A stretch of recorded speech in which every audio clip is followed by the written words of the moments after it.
Today, I began a process of, or is it an ending to a process of healing I never knew. I want to say I never knew I needed, or maybe I just didn't know the diagnosis of what it was that I needed concerning this particular thing, this particular moment in my life.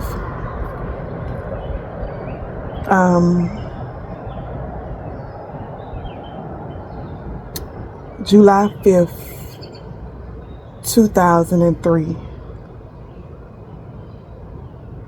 And it starts July 4th because ever since that era of my life,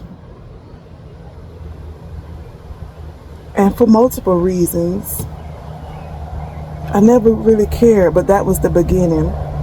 I never really cared for July 4th anymore. Let me bring this a little closer and make sure y'all don't pick up too much of the background. But I never really cared for the 4th of July anymore. So it's funny because when I discovered Juneteenth, I was glad to celebrate what was emancipation and freedom in June rather than 4th of July. But thank you, Spirit, for this win. I decided to sit outside to record this, and it could be more quiet in the house. It's definitely more shade, but it's just something about being outside amongst the trees in the wind and listening. And since I've been sitting out here, I'm realizing that for 22 years, I've been battling survivor's guilt. 38 rounds from an AK-47. The life of a loved one and a very, very good friend. And I'm realizing that was the first time I felt protected. It was the first time I felt truly protected by someone other than myself.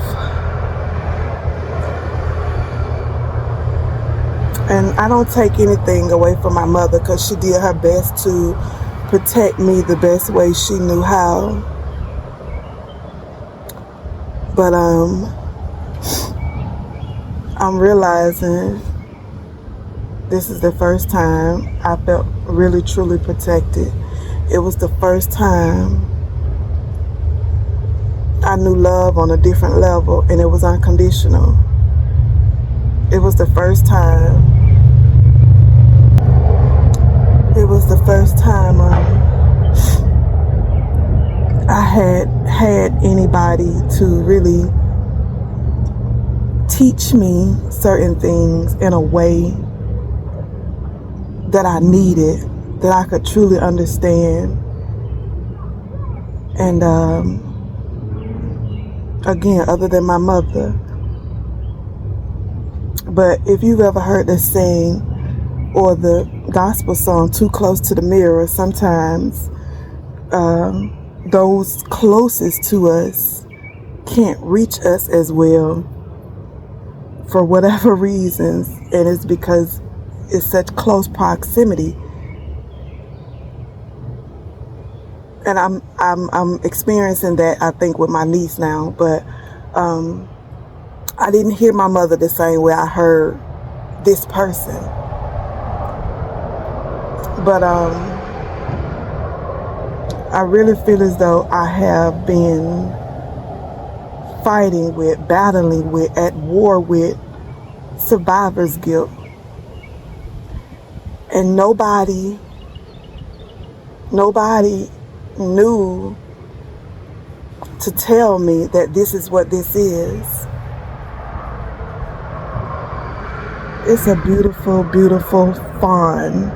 A beautiful doe just ran out in front of me with spots that look like Bambi and everything. I gotta look at her. She literally just ran from around the right side of my house, around there. Hey, beautiful. You came to present yourself to me. How you doing? Wow, this is truly a magical moment and a healing moment, and this is my confirmation. Where is your mother? What are you doing around here by yourself? Huh? I wish I had some food to throw you. I feel like if I get up and move, you're gonna run away because you just ran out of nowhere. But I'll tell my story while you're standing here. Survivor's guilt. Nobody knew to tell me that's what it's been, how to deal with it, what to recognize, and how to heal from it. It literally just dropped in my spirit. I think I may have heard it in the past before, but it literally just dropped in my spirit as I'm sitting here today, July 4th, 2025.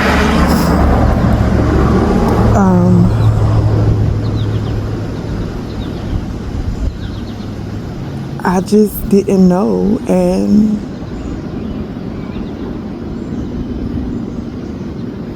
every year around his birthday, around his death anniversary, I always have found a way to pay homage, to show love, to show gratitude.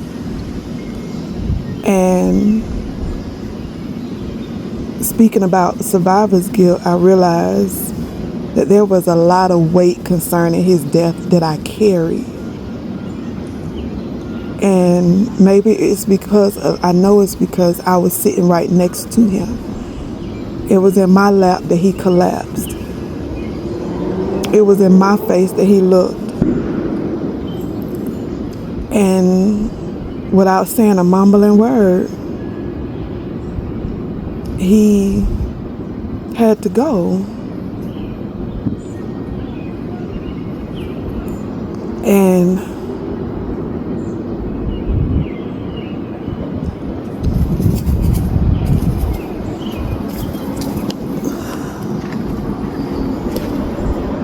too cute.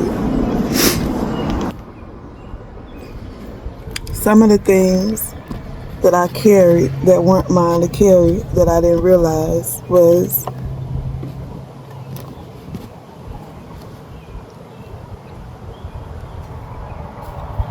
people blamed me. He warned me. Because we lived a life that at any time anything could happen. One day he told me a story about, if anything was to ever happen to him and I was with him and he transitioned and I survived, that I would be to blame. He was a prophet, very much so. And just to show up, when he left this world, people found a way to blame me in a way that really, it broke me. It did something to me because all I could think was, how could I? How could they? Why would you think? Did you not see the way did you not see the way it affected me? But that didn't matter. People blame me, and whether it was intentional or unintentional, I felt outcasted by people that I once saw as family. And I was treated like I was no longer needed. I was treated like never existed, or my existence in that family, in that part of the world, didn't mean a thing. And this is just my interpretation of it. I was treated in a way that really did not help my healing process, and I didn't know how to process it. I didn't know how to release it. I didn't know how to let it go. All I knew was to do was to keep fighting for and to prove my innocence, to prove my loyalty, to prove who I had been to him and who he had been to me for years, for years, for years. Imagine 22 years, because that's just how long it's been. And I just wanted people to know that I would never. I just wanted people to know how loyal that he knew that I was to him, and vice versa. But it was like a never-ending cycle of trying to prove something that I didn't even realize I didn't need to.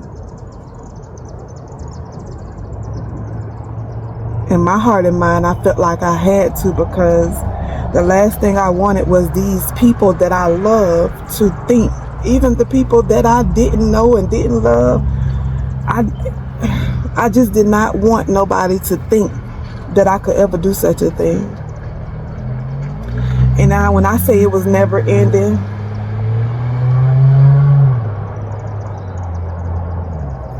it was like an ongoing process. Every year, every moment that I could think about it, trying to prove my loyalty.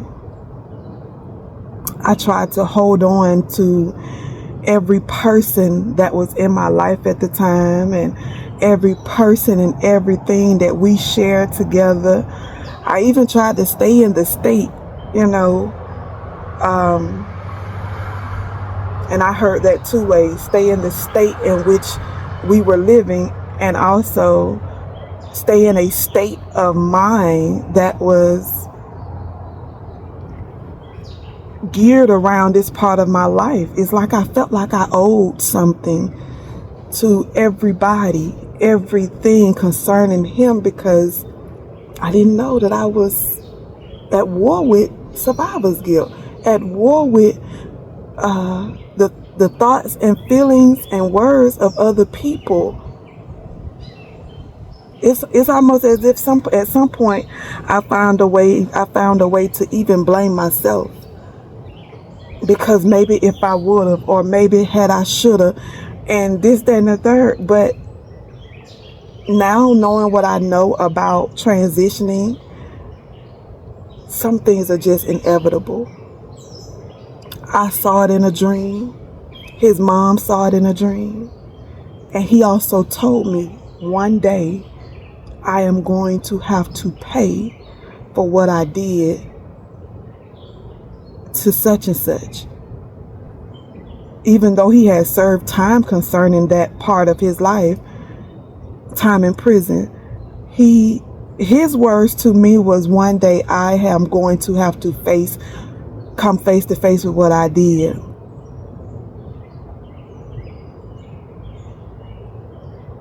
And I never kind of knew, even if I did know, I wanted to just ignore that. When I had the dream, I wanted to get rid of the thought of. But like I say, certain things were just inevitable.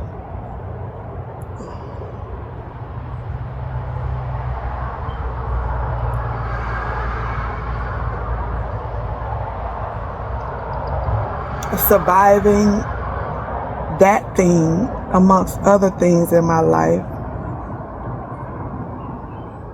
have had its toll on me, but nothing weighed on me like that. When I had to